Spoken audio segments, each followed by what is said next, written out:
నమస్కారం. ఘంటారావానికి స్వాగతం. ముందుగా ప్రధానాంశాలు. ఇరాన్తో అమెరికా శాంతి ఒప్పందం నేడే ఉంటుందన్న ట్రంప్. వెనువెంటనే హార్ముజ్ జలసంధి తెరుచుకుంటుందని వెల్లడి.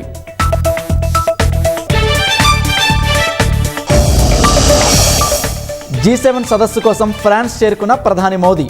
ఈ నెల 17న అమెరికా అధ్యక్షుడు ట్రంప్తో భేటీ.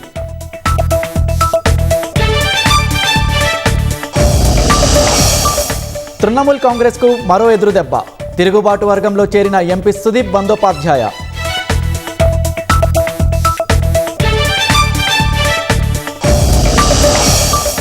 నెలాఖరుతో ముగియనున్న సిఎస్ రామకృష్ణారావు పదవీకాలం. కొత్త ప్రధాన కార్యదర్శి ఎంపికపై ఉత్కంఠ.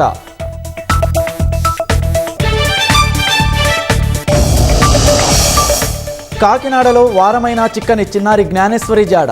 కిడ్నాప్ కోణంలో ముమ్మరంగా దర్యాప్తు చేస్తున్న పోలీసులు.